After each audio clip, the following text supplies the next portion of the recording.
words that we have that they don't understand. And that is a massive misconception. Yes. Because children have a phenomenal ability to comprehend what is happening very often. Right. And they may not be able to articulate it, but they know it and they feel it. Yes, absolutely. I have known some children who are more articulate in their actions than grown-ups. and are picking up the truth more quickly than some of the grown-ups around who've already shut down and blocked off their subconscious. So they're not relating to their inner being knowledge and wisdom.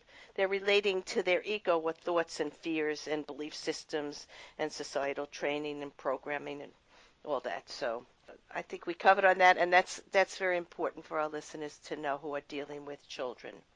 Some people want to know why the same things keep happening to them repeatedly. And you started to tell us a little bit about that before. So some people are always broke or late or busy or getting ripped off or dating people who turn out to be problems.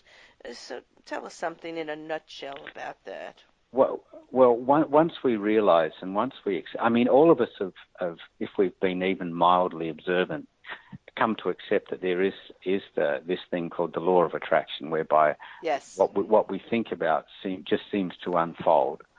And so once we accept that, then we realize that if we seem to have the same kinds of thoughts, we must, by definition, keep getting the same kind of things happening to us, which is what happens. And so it is that we know people who you can give them $10,000 this week, and next week they need a bank loan to buy a hamburger because they just have this belief that I never have any money, and any subconscious belief that you have will override willpower, will override everything. It doesn't matter if you believe that you are, for example, unworthy of love, then you will find a way to screw up your relationships. No matter how much you tell everybody that I'm ready to find Mr. Right and settle down and be happy ever after, if you believe you are unworthy. So it comes back to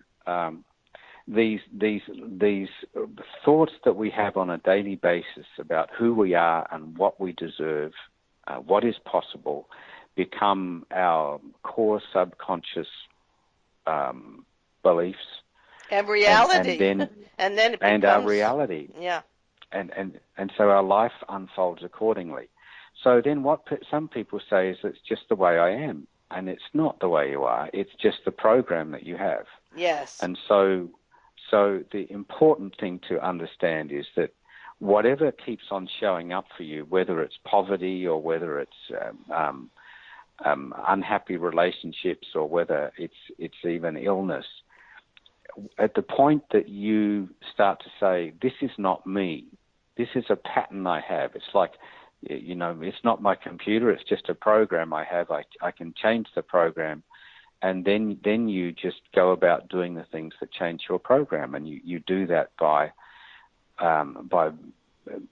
things like meditation, by visualizing your successful future, by doing all of the things that start to change your subconscious program, and then your life changes accordingly. Absolutely. Why did Einstein say insanity? Oh, insanity is doing the same thing. That's it, yes. And expecting a different result. Well, that's what programming is all about. You're just going to get the same result over and over until you recognize and acknowledge your part in what's happening. First of all, you have to take responsibility, and then you have to take consistent action to change how you're behaving so you can create a new pattern. And that was a very wise statement. I think he was also in tune with the universe and the subconscious and creating our own life through thoughts and energy. So we'll go on to when negativity becomes normal for some people. Why does that happen? What has happened in their young life, their childhood, which may make that just normal for them? They can't really think past it. Well, a chunk of that can be if we're surrounded by negative people, and if we're surrounded by people who don't see joy and they don't see possibility, then that becomes our world too. So firstly, we understand that is really hard. If your parents are negative, and if you're in a job you hate, and if you're living in a neighborhood that is not uplifting, and so on, then you start to believe, well, that is how the whole world is. And then the first step is to understand, well, it's not the whole world. It just happens to be where I am at the moment. But there are people out there that have a totally different reality. I like that, at the moment, because in the next moment, everything could change. And most of us, I'm going to say most of us grew up with worried parents who taught us to worry. I have so many clients who come to me for Reiki healing sessions and the readings that I do, who are loaded with fear and worry, and it's not their own. It was given to them, and it wasn't perhaps even real for their parents or teachers, but it's passed down. It's like something that just keeps coming into our thoughts, just like negative thoughts come in on any given day. Maybe 50% of our thoughts can be worrisome or fearful, but we don't have to engage them, and they don't have to be our truth. That's what we have to learn, to be more discriminating in what we allow ourselves to accept, the energy we embrace, and that which we discard because it doesn't suit us or serve us. Recently there were 2 suicides in the United States. I don't know if you're aware of them. Kate Spade, who was a famous designer, and Anthony Bourdain, both celebrities. Yes. So Anthony, I know of, yes. Mm-hmm. Yeah, and you say in the book, many are suffering from depression, guilt, and fear, and because it's become commonplace in our fast-moving technological society that people want to have everything, and materialism has made such a dent in people's joy and happiness for simpler things. And I think perhaps we have to learn how to accept that which is good for us and be joyful about what we have. And I guess the word gratitude comes in here, a very, very important word for us to think, and to find the positive in whatever activity. You say in the book, what's good about confronting rude people? And you actually say, I'm building character and patience. I'm developing people skills, and the rude people at work help me to appreciate other people in my life. So see, this is the way we can spin or turn around something that's uncomfortable and make it something to work for us. So I like that very much. Well, I'm glad you raised that, Sheryl, because one of the points that I make in How Life Works, and also when I do live seminars and things, is this idea that we find what we look for. If you look for good things in your boyfriend or your neighborhood, you find them. If you look for bad things in your job or your boss, you find them. And so we do come across people and situations that are unpleasant. And so the negative person says, well, I'm just being really realistic. There are things in my life that are terrible. But the positive person says, somewhere in there is something that is good, and there is something that is helping me to learn and flourish. And what is that? And so the core difference between happy people and unhappy people is firstly, gratitude, and we can come back to that. But it is this thing to say, what is good about today? What is good about what's happening right now? What is good about my friend? What do I love about this? Mm-hmm. In many ways, it's the questions that we ask ourselves. Yeah, you also give a ladder to climb where you rank emotions from the lowest to the highest. And that's a good way to create better results in our life, because we want to realize where we might be at any given moment and where we can be if we start to move ourselves in the right direction. So tell us something about that ladder of emotion, with fear and grief being at the bottom and love and joy being at the top. Where do we want to be is the question. Yeah. Yes. So the point I'm making there is one of the things we might do is we say, well, how can I be really happy when I'm really fearful and sad at the moment? And obviously, it's a little bit like saying, how can I be traveling at 100 miles an hour when I'm actually going backwards? And the fact is, you get to 100 miles an hour by first of all standing still and then moving at 5 miles an hour, and gradually you increase your speed. So if you're suffering fear and grief, then even at the point that you start to feel like anger or worry, that is still more positive than going through fear and grief. And then when you're worried, even if you can be a bit pessimistic, that is better than being worried.